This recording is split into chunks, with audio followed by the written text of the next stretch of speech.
अस्सलाम वालेकुम friends, I am Manoor Fatima. Welcome to my channel. I hope you are fine.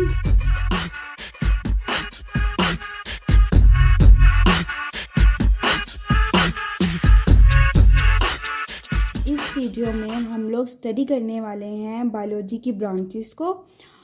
इससे पहले वाली वीडियोस में हम लोगों ने ये डिस्कस किया था कि बायोलॉजी का मेन और बुनियादी तारुफ क्या है, यानी कि बायोलॉजी है क्या, और इसमें हम लोग किन किन चीज़ों का मुताला करते हैं और बायोलॉजी का हमारी लाइफ में क्या रोल है।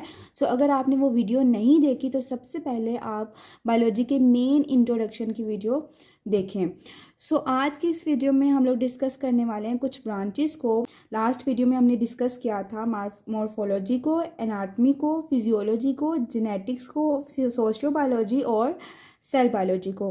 तो आज की इस वीडियो में हम लोग बाकी सारी ब्रांचेस को स्टडी करने वाले हैं, जिसमें हम लोग स्टडी करेंगे पैरासाइटोलॉजी को, हिस्टोलॉजी को, और इसके अलावा एम्ब्रियोलॉजी को, इकोलॉजी को, बायोटेक्नोलॉजी को, टेक्सोनोमी को, और प्लांटोलॉजी को, एंटोमोलॉजी को, फार्माकोलॉजी को, and last but not least is immunology. जी तो friends, number 8 branch of biology जो कि आज हमने पढ़नी है वो है पैरासाइटोलॉजी। ठीक है, पैरासाइटोलॉजी का वर्ड दो अल्फाज पर मुश्तमिल है, पैरासाइटो एंड लॉजी। पैरासाइटो का वर्ड पैरासाइट से निकला है। पैरासाइट्स जो है वो ऐसे जानदारों को कहते हैं, डियर स्टूडेंट्स, ऐसे जानदारों को हम लोग पैरासाइट कहते हैं जो कि जानदारों से फ़ायदा लेते हैं, उनसे फूड लेते हैं या उनसे शेल्टर लेते हैं, उनसे उनके अंदर पनाह जो है पनाह गुज़ीर होते हैं, और इन द रिज़ल्ट जो है उनको नुकसान देते हैं, उनको हार्म करते हैं या उनको कोई डिज़ीज़ कॉज कर सकते हैं। तो ऐसे जानदारों को कहते हैं पैरासाइट।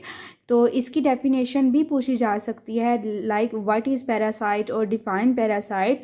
तो पैरासाइट्स आर द ऑर्गेनिजम्स, ऐसे जानदार होते हैं या ऐसे लिविंग ऑर्गेनिजम्स होते हैं डैट टेक फूड, जो कि खुराक लेते हैं, एंड शेल्टर और पनाह गुज़ीर होते हैं या पनाह लेते हैं फ्रॉम लिविंग ऑर्गेनिजम्स, जानदारों से, and in return harm them, और उसके नतीजे में उनको हार्म करते हैं, उनको नुकसान देते हैं, उनको कोई बीमारी कॉज कर सकते हैं। तो पैरासाइट जो हैं ये इन जानदारों को कहते हैं, और इन पैरासाइट्स को स्टडी हम लोग करते हैं पैरासाइटोलॉजी में। तो बायोलॉजी की ऐसी ब्रांच जिसमें हम लोग स्टडी करते हैं पैरासाइट्स को is called parasitology. Number 9 is embryology. Embryology का वर्ड जो है ये दो अल्फाज पर मुश्तमिल है, एम्ब्रियो एंड लॉजी। लॉजी का मतलब होता है स्टडी करना, और एम्ब्रियो जो है इसको जो है एम्ब्रियो जो है ये क्या होता है कि जब जानदारों की डेवलपमेंट होती है ना, जब भी कोई जानदार प्रोड्यूस होता है तो उसकी डेवलपमेंट के अंदर वो सबसे पहले एक इमेच्योर फॉर्म में होता है, उसके बाद वो मैच्योर लिविंग ऑर्गेनिज्म में कन्वर्ट होता है। तो सबसे पहले जो फर्स्ट वाला जो इमेच्योर जो फॉर्म होती है उसको हम लोग कहते हैं एम्ब्रियो। ठीक है, जिससे आगे एक पूरा का पूरा लिविंग ऑर्गेनिज्म या न्यू इंडिविजुअल या नया जो एक इंसान है वो क्रिएट होता है, उसको एम्ब्रियो कहते हैं, और इस एम्ब्रियो को हम लोग स्टडी करते हैं एम्ब्रियोलॉजी में।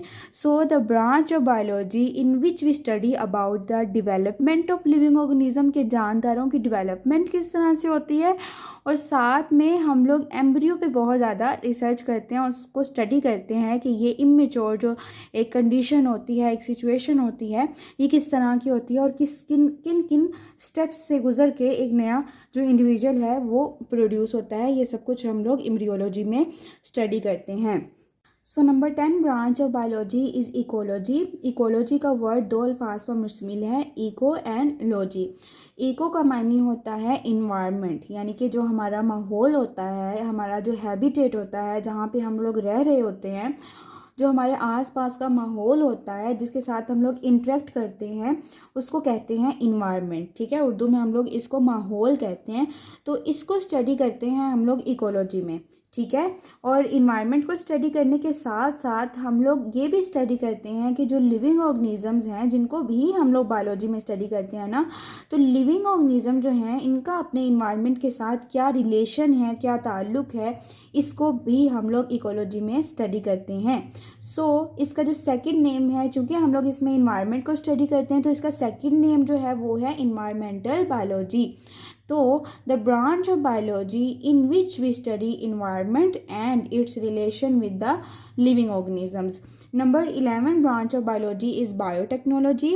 सो बायोटेक्नोलॉजी है ना, इसके अंदर हम लोग स्टडी करते हैं कि हम लोग किसी किस्म के भी लिविंग ऑर्गेनिजम्स को हम लोग इंसानियत के फ़ायदे के लिए किस तरह से इस्तेमाल कर सकते हैं।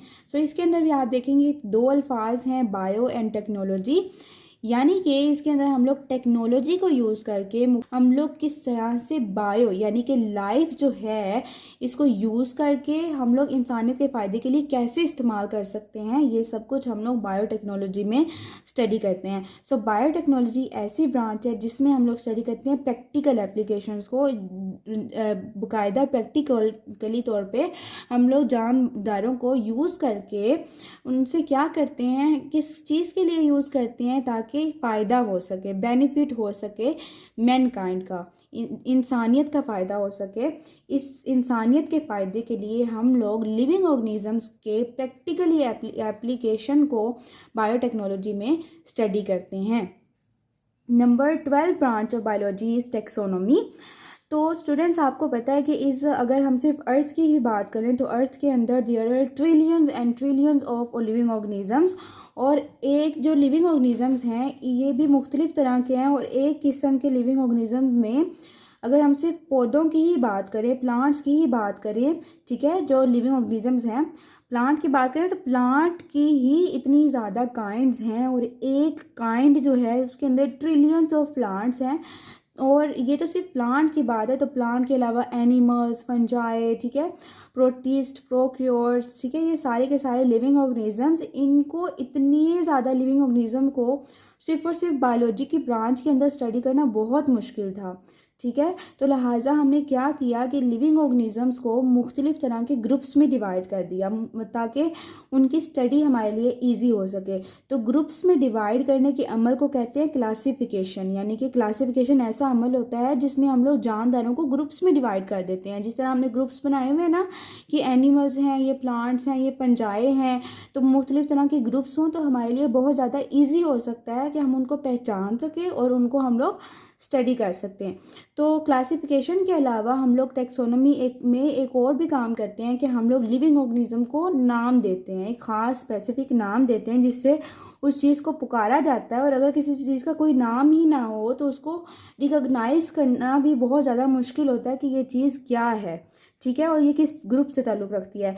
तो बायोलॉजी की ऐसी शाख जिसके अंदर हम लोग क्लासिफिकेशन और साथ में जो नेमिंग है लिविंग ऑर्गेनिज्म की, इसको स्टडी करते हैं, उसको कहते हैं taxonomy. Number 13 branch of biology is palaeontology, ठीक है। ये जो पैलेंटोलॉजी है इसके अंदर हम लोग फॉसल्स को स्टडी करते हैं। फॉसल्स कहते हैं जो ज़मीन है ना, इसकी मुख्तलिफ तरह की लेयर्स हैं और ज़मीन के अंदर मुख्तलिफ तरह के फॉसल्स होते हैं, उनको स्टडी करने का नाम है पैलेंटोलॉजी, ठीक है। अब फॉसल्स में क्या क्या हो सकता है, पेट्रोल हो सकता है, पेट्रोलियम वगैरह गैस, ठीक है, जो कि हम लोग अपनी डेली लाइफ में यूज़ करते हैं, कोयला हो सकता है, ये सारी फॉसल्स की एग्जांपल्स हैं। वो हर वो चीज़ जो कि हम लोग ज़मीन से निकालते हैं अपने फ़ायदे के लिए, अपनी लाइफ को इजी बनाने के लिए, उसको कहते हैं फॉसल। और जहाँ पे आपको पैलेंटोलॉजी की डेफिनेशन पूछी जा सकती है, साथ में वो ये भी पूछ सकते हैं कि व्हाट आर फॉसल्स। तो फॉसल्स बेसिकली क्रिएट कैसे होते हैं, जो एनिमल्स या प्लांट्स, जो ऑर्गेनिजम्स होते हैं ना, जब ये डेड हो जाते हैं यानी कि जब मुर्दा हो जाते हैं, तब ज़मीन के अंदर दफन होने के बाद जो इनका जो डेड रिमेन होता है, जो इनकी बाकियात होती हैं, जो इनके जो रिमेन होता है, वो ज़मीन के अंदर एक ख़ास गहराई पे, बहुत ही ज़्यादा हाई प्रेशर पे, बहुत ही ज़्यादा हाई टेम्परेचर पे और ऑक्सीजन की गैर मौजूदगी में, यानी कि एब्सेंस ऑफ ऑक्सीजन में। अब जाहिर बात है ज़मीन के अंदर गहराई में ऑक्सीजन नहीं होगा, ऑक्सीजन तो हमें इन्वायरमेंट में एटमॉस्फेयर से, हवा से मिलता है, जो कि ज़मीन की गहराई में नहीं होती। तो इन तीनों कंडीशंस में जब जानदारों के डेड रिमेन्स रहते हैं तो वो कन्वर्ट हो जाती हैं फॉसल्स में। तो इन फॉसल्स को हम लोग स्टडी करते हैं पैलियोंटोलॉजी में।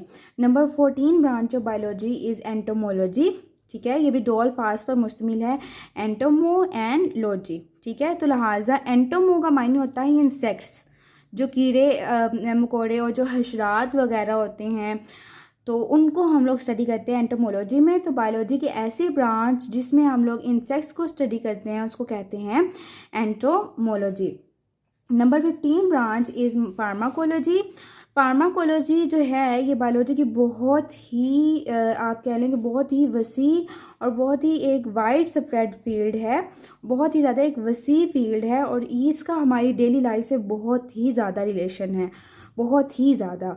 क्योंकि जब भी कोई डिज़ीज़ होती है, कोई बीमारी होती है तो हमें मेडिसिन्स लेना पड़ती हैं, हमें ड्रग्स जो है मुख्तलिफ़ तरह के मुख्तलिफ़ पर्पज़ के लिए हम लोग डेली लाइफ में जो है वो ड्रग्स का इस्तेमाल होता है। तो ड्रग्स सिर्फ नशे के मायने में नहीं आता, ये मुख्तलिफ़ तरह के मकासद के लिए डेली लाइफ में भी यूज़ किए जाते हैं।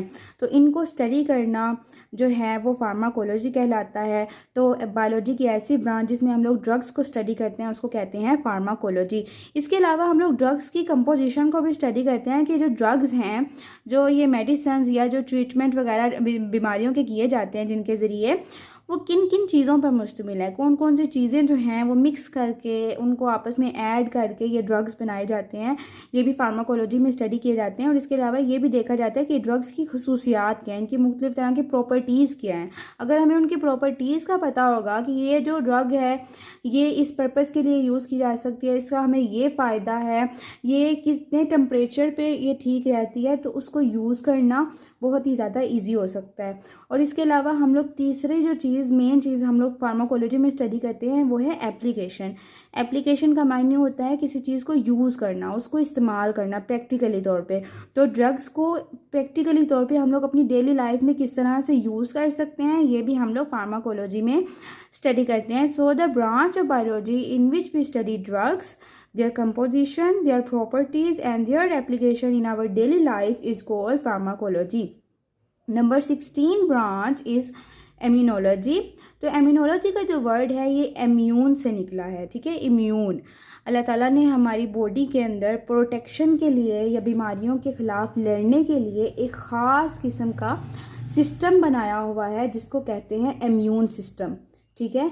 जो कि कोई भी खुदा न खास्ता अगर कोई जिस्म में कोई इन्फेक्शन या कोई डिज़ीज़ हो जाए तो ये जो सिस्टम है ये उस बीमारी के ख़िलाफ़ लड़ता है, कुछ ख़ास तरह के कुछ केमिकल्स क्रिएट करके कुछ एंटीबॉडीज़ क्रिएट करता है जो कि उस बीमारी के ख़िलाफ़ लड़ते हैं। तो इस जो इम्यून सिस्टम जो है इसकी इस प्रॉपर्टी को या इस ताकत को, इस एनर्जी को कहते हैं इम्यूनिटी। तो इम्यूनोलॉजी ऐसी ब्रांच है जिसमें हम लोग स्टडी करते हैं इम्यूनिटी को, ठीक है। इम्यूनिटी को उर्दू में कहते हैं क़ुव्वते मुदाफ़ियत, यानी कि बीमारियों के ख़िलाफ़ लड़ने वाली ताकत। और इसके अलावा जाहिर बात है इम्यूनिटी को स्टडी करते हैं तो इम्यूनिटी को कहाँ यूज़ किया जाता है, इम्यून सिस्टम में। So the branch of biology in which we study about immunity and immune system is called immunology. So if you like this video and want more videos, then subscribe to my channel, press the bell icon button, share it with your friends, with your relatives, so that more and more people can get benefit from this video. And for any question you can drop a comment below.